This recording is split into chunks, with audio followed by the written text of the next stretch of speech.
Are you a business owner or entrepreneur who's had great success in the business world, and now you want to launch a speaking career to share your message with the world?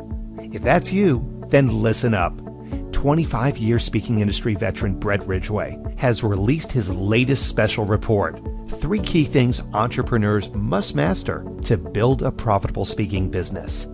To pick up your copy, go to brettridgway.com/freebie. Welcome to the Spotlight on Speaking show with Brett Ridgway, where you'll learn the keys to building a profitable speaking business from speaking industry pros. Each week, we interview a great guest who will share his or her speaking journey, identify what their keys to success have been, and highlight some critical mistakes they've made along the way that you'll want to avoid. Be sure to visit our website at spotlightonspeaking.com. And while you're there, subscribe to us via your favorite network. Now, sit back, tune in, and get ready to meet this week's guest. Hello again, everyone, and welcome to another episode of the Spotlight on Speaking show with Brett Ridgway. I am your host, and I'm excited to have as my guest today, Frank Deardurff.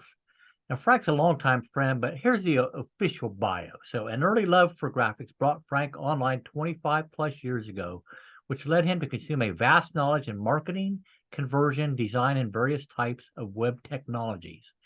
That information led to becoming a serial entrepreneur, author, coach, trainer, and that one web guy. Frank's the founder of Yurpl.com, that's YURPL, which is an online survey platform, as well as co-founder of PayBlue.com, as well as other online services. Frank's primary objective is to elevate the online success of authors, speakers, and small business owners by enhancing their digital presence and boosting organic traffic. Welcome, Frank, to the Spotlight on Speaking show. Thank you, Brett, for having me today. I'm excited to have you here. So as we mentioned, Frank goes back a long way in the online world, and Frank and I actually co-authored a book together several years ago called The 50 Biggest Website Mistakes. So I've known Frank for, probably close to 30 years, honestly. So we go back a ways, let's just say. So, Frank has primarily been a behind-the-scenes guy like I was for many years. So I know you've done some speaking, Frank, not a ton, but, what led you to the decision to want to step out from behind the scenes, so to speak, and actually get up on that platform yourself? Well, like you, I felt that I had a unique view of what others aren't seeing, like you had the back of the room sales and that type of thing. And of course, helped you with some of those events, which allowed me to connect with other people. But, seeing things from a different point of view allowed me to share with other people those type of things that they normally wouldn't see. Being a web guy, I started way back online even before Google was released, if you can imagine that. That's crazy to think. Damn, you're old, Frank. Yeah. So, back then we had to figure things out your own self. I started with graphics and a love for genealogy and things like that. That I started putting online on the website way back in the 90s. So I had to learn how to figure that out. And I learned different things in a different way that other people may not have. Mm-hmm. So sharing the experiences I did along the way. And, I've been told that my training style is one that people can understand and relate to, in a non-techie way. So do you consider yourself more of a trainer, Frank, or more of a speaker? Well, one kind of leads to the other. I speak in front of people frequently, more in smaller groups these days than in, traditional speaking events, providing either training or information. I always had a passion or dream that maybe one day I could be a motivational speaker. I always thought that would be cool, because I always like to keep, people in a positive light. This is the way I believe things. And, I think people get further with a positive message instead of beating themselves up. Now, one of the things I know, Frank, is that, early on in your speaking career, you very much battled nerves. And it Yes. it was visible from the audience that you were battling the nerves or whatever. So have you overcome that? And if so, how have you successfully overcome the nerve component of being a public speaker? Well, some of it is just my strength and faith, getting over the fear that, there's that syndrome called the imposter syndrome. Mm-hmm. You know, the fear of thinking that, you know, you'll be found out that you're a fake or a phony. And, you know, coming to the terms that it's like, I haven't gotten where I have gotten without knowing what I know. So if that makes any sense. So just becoming more comfortable in those situations. You know, I sing in front of people, like karaoke. I'm on the worship team at church. You know, and it's like, well, if I can sing in front of people, surely I can talk about things that I know. Mm-hmm. And of course, then there's the adage, you know, it's like, well, I'll never see these people again, most likely. So what difference does it make? You know? So, you know, let's focus on the training aspect of things, because I know you do a lot of trainings for Armin Morin's Marketing University group. Mhm. And in your mind, Frank, what makes for a good training? What are the key components of doing a training that is truly effective for the students? Well, I think one of the key things is don't assume that everybody knows everything that you're talking about.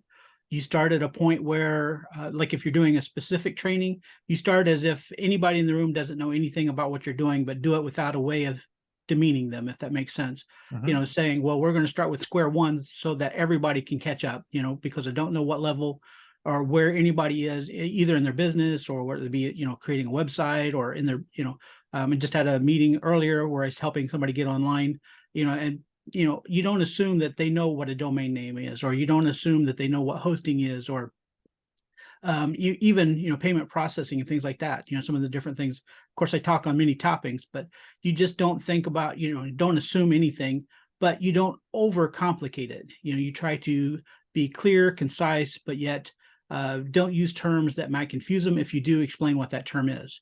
You know, like in the scenario, you know, if you hear people talk about SEO, well, many people think that that's a word. They don't understand that maybe it stands for search engine optimization, or even what that means. So, you know, you think about those as you're providing training, and it'd be the same true when you're speaking, you know, when you're doing a presentation on either online or on stage. You know, don't assume that the people know the slang terms that are being thrown around in the industry today. You know, be very informative. Yeah, so that raises an interesting question in my mind, Frank, and that is whether you're going into a speech or into a training and you have an audience where maybe some people are at this level and some people are at this level and some people are at this level, how do you balance and decide what's too basic or not too basic, and what level of content should you be delivering to an audience? Well, in a live audience, it's easier. You know, a tip that I've always been told that, you know, when you're speaking to somebody live, you pick out a few people in the audience and you know, maybe somebody on the left, somebody to the right, you know, and people maybe just left to center or right to center. And, you know, you make eye contact with them. I mean, that means that you're engaging with the crowd because, you know, you're looking in general areas, but you also read the audience, you know, so that you can see if there's a puzzled look or if they're distracted, maybe they're not catching, you know, what you're saying. So you either reiterate, you kind of slow down, maybe you use, you know, simplify the terminology, you know, and as you're preparing your presentation, no matter what it is, you think about words that might get them hung up. You know, I've heard somebody say once before that they were reading a book and they got to a word that they've never heard before, never seen, and it disassociated them so much that they quit reading the book. And I think that's true when we're preparing our presentation. If you get somebody to disconnect, then you've lost them from that point. So as you're delivering your pitch, or your presentation, and you start to see that, then, you know, you have to either back up just a little bit and say, hey, wait a minute, take a time out. Let's catch everybody up, you know, and bring everybody up to speed, you know, and think about that. It's a little more difficult when you're delivering a presentation online because obviously you can't see people's faces. You know, certain software will have a meter that shows, you know, attention levels and stuff like that. But you just have to kind of play it by ear, and just, you know, keep it simple. Well, that raises an interesting question again, and that is you do a lot of virtual training, certainly. Mhm. I don't know if you've done it many summits or not, but how do you modify a training or a speech for the virtual platform versus doing it in person? Generally, I try to keep it about the same. Actually, I don't use terminology that would be, you know, whether it be live or virtual. There's certain things that when you deliver your presentation, you try not to say, well, look at this here. because if you're creating an information product, look at this here in a written product wouldn't make any sense. So if you're looking at your screen, you'll see this, and and that makes more sense, in both platforms, whether you're being live or whatever. Just like you're trying to describe something on stage, you're saying that you walked into a room and on the right you've seen this, and on the left you've seen that type of scenario. So that's how I would handle that. And you talked about virtual seminars. A lot of the videos a lot of the training I've been doing lately has either been like on my YouTube channel, or as you had said, on for different groups. Okay, so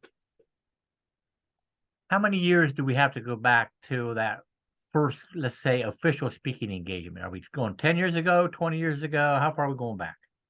Oh, it would probably be 20 years ago. I think my first speaking engagement was a small event on Okaloosa Island. I think you probably remember that one. You'd sent me down to help with the back of the room because it was a smaller event. I took my family down to Willie Crawford's event. I think was probably my first one. I forgot you were at that event. And that you spoke there too. Yeah, you had me work the back of the room, and Willie had me talk because Willie and I had actually did a teleseminar or two before that. It was before webinars. So, well, then you did your first speaking engagement before I ever did my first speaking engagement, man. So, all right. So, in my mind, Frank, there's three major types of speakers: the keynoter, the business builder speaker, and the platform seller. Which of those arenas have you played in, and which is your preferred arena? I don't think I've ever been a keynote speaker. The business builder is kind of a good way to go, build your own business as well as help build other people's business. And of course, platform speaking is a little bit different animal.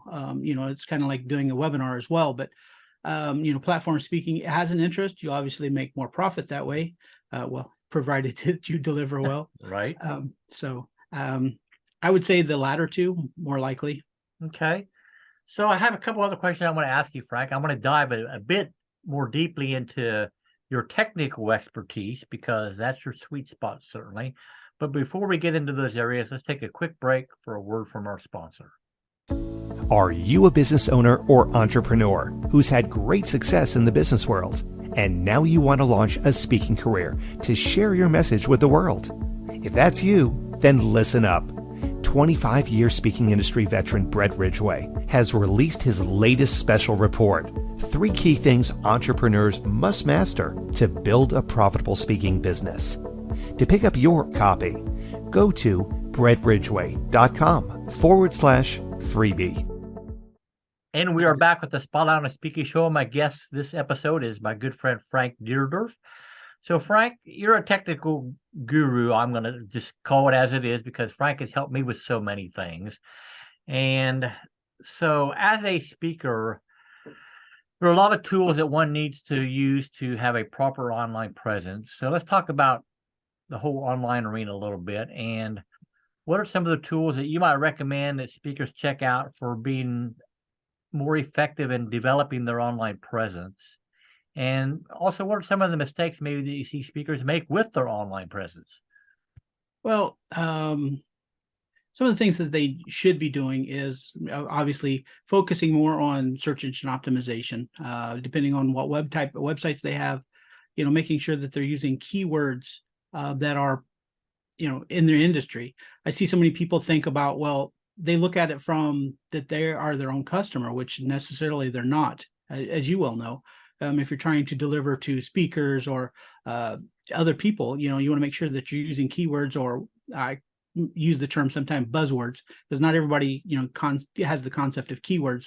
So buzzwords, words that people use when they're putting in search engines, they may not be the same as yours. So there's tools that you can use to help find those buzzwords or keywords, and make sure that you implement them on your site. I see a lot of people will post a picture or an image on their site, and if you go to look at the image, it may say IMG 578 whatever .jpeg .gpg, where in that case they should, if they're going to be using it online, they should actually rename that photo or that image to be a short keyword rich word.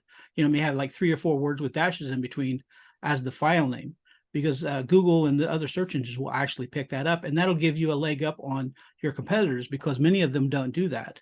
I'm As sure well I'm, as I'm adding sure I'm guilty of that, Frank. yeah, as well as adding a title tag to it. And there's some things like that, but I don't want to get too techy there. Yeah. Other things that I see people do, speakers included, is creating a way for them, a potential buyer or somebody that's going to hire them to speak, a way to contact you, whether it be a contact form, maybe you have an opt-in form where they can download something, or just, to stay in contact with you.